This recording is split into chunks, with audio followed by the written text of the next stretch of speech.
বিদ্যুৎদা, আমার একটা প্রশ্ন মনে জেগেছে। আচ্ছা, জগন্নাথ দেবের হাত পা নেই কেন?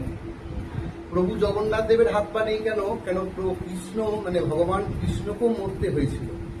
আমাদের মানব দেহে সবাইকে মানে আমাদের জন্ম হয়েছে, আমাদের মরতে হবেই। পৃথিবীতে সবকিছু একদিকে, সবকিছু মিথ্যা, একমাত্র সত্য হচ্ছে মৃত্যু। এ জগতে কারো কাছে হার মানি না মানি, মৃত্যুর কাছে আমাদের হার মানতেই হবেই। তাই মৃত্যুর কাছে হার মেনেছিলেন ভগবান শ্রীকৃষ্ণ। জরা ব্যাধের হাতে তার মৃত্যু হয়েছিল। তাই ভগবান জরা ব্যাধের হাতে মৃত্যু হলো। যে কৃষ্ণ যখন বয়স হয়েছিল, কৃষ্ণ বিয়ে হয়ে তার যখন সন্তানাদি স্ত্রী নাতিপুত্র সকল যখন কৃষ্ণের বয়স হয়ে গেছিল, তখন কৃষ্ণকে তার পরিবার এবং তার স্ত্রী নাতি পুত্রবধূরা প্রশ্ন করেছিলেন যে রাধারানীর সাথে রাধারানীর হে কৃষ্ণ, হে প্রাণনাথ, রাধারানীর সাথে আপনার প্রেমের কথা একটুখানি বলুন। তা গোবিন্দ যখন রাধারানীর বিরহের কথা, প্রেমের কথা যখন বলছে, রাধা কৃষ্ণের এই প্রেম তো বাহ্যিক জগতের প্রেম নয় মা। রাধা কৃষ্ণের এই প্রেম হচ্ছে ভক্তের সাথে এক ভগবানের প্রেম, ভক্তের সাথে ভগবানের এক নিবিড় প্রেম। এই আমরা ভগবানকে সেবা দিই, কিন্তু ভগবানকে দেখতে পাই না কেন? কি কারণে পাই না? না, আমরা হচ্ছে জীবাত্মা, ভগবান হচ্ছে পরমাত্মা। এই জীবাত্মার সাথে পরমাত্মার মিলন হতে দেয় না কে? জীবাত্মার সাথে পরমাত্মার মিলন হতে দেয় না বাধাটা কে? অহংকার। এ আমাদের হৃদয়ের মধ্যে অহংকার রূপী বাধা আছে বলে, প্রাচীর আছে বলে আমরা ভগবানকে দেখতে পাই না। ভগবানকে আমরা সেই দিনই দেখতে পাবো যখন ওই অহংকারের প্রাচীরটাকে চোখের জল দিয়ে ঘষে ঘষে আমরা নিজেরা ভেঙে ফেলতে পারবো। তাই কৃষ্ণ গোবিন্দ যখন তার রাধারানীর প্রেমের কথা যখন বলছে, আস্তে আস্তে তার হাতগুলো গলে যাচ্ছে, চোখগুলো বড় বড় হয়ে যাচ্ছে। এই দৃশ্য দেখে ছুটে এসেছিলেন সুভদ্রা, যে দাদা কি হলো? হঠাৎ করে দাদার হাতগুলো ঢুকে যাচ্ছে, চোখগুলো বড় বড় হয়ে যাচ্ছে, কি হয়েছে? হ্যাঁ, কৃষ্ণের কথা শুনতে শুনতে কৃষ্ণকে যখন স্পর্শ করেছে সুভদ্রা, তখন সুভদ্রও তাই অবস্থা। ছুটতে এলেন বলরামও দেখছে যে কৃষ্ণের চোখগুলো বড় বড় হয়ে যাচ্ছে, হাতগুলো সব ঢুকে যাচ্ছে। বোনেরও তাই হচ্ছে। বলরাম কৃষ্ণের বিরহের কথা শুনে, প্রেমের কথা শুনে বলরামেরও তাই অবস্থা হলো। নারদমণি প্রশ্ন করলেন, কৃষ্ণ তোমার এই রূপ তুমি কি জগতের মাঝে প্রচার করবে? ভগবান কৃষ্ণ তখন বলেছিলেন, এই রূপ জগতের মাঝে প্রচার হবে দাপর যুগে নয়, আগামী কলি যুগে। যখন আমি জগতের নাদ রূপে প্রচারিত হব, জগৎকে যখন আমি ধারণ করব, আমার নাম হবে জগন্নাথ। তাই ভগবান কৃষ্ণের জরা ব্যাধির হাতে মৃত্যু হলো।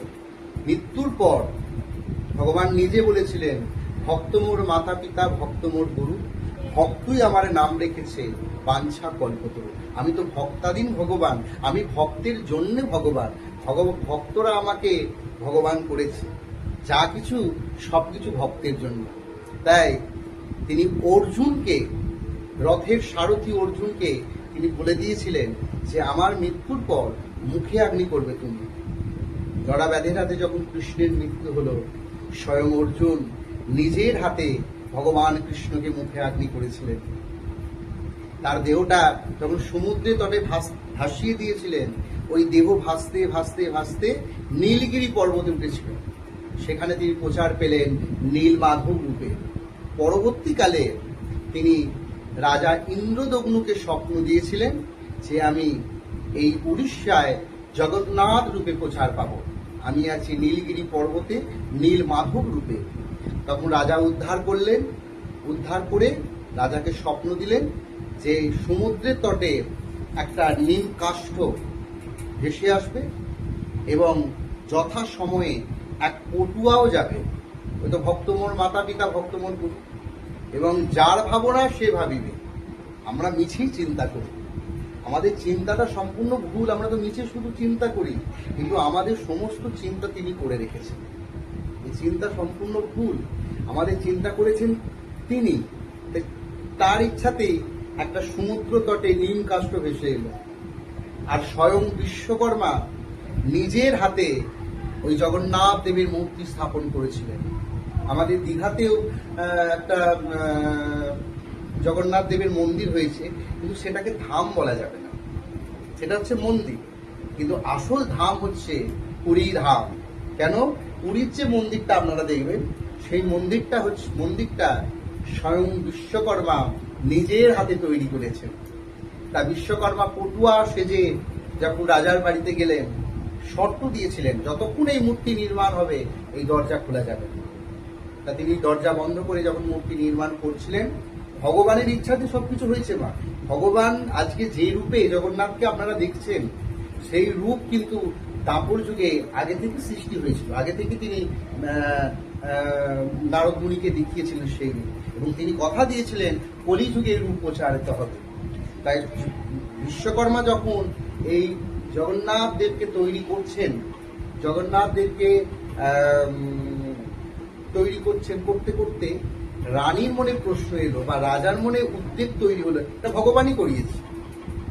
ভগবান না করে তো লীলা করতে পারবে না, ভাই না, ভগবানই সব কিছু ইচ্ছা।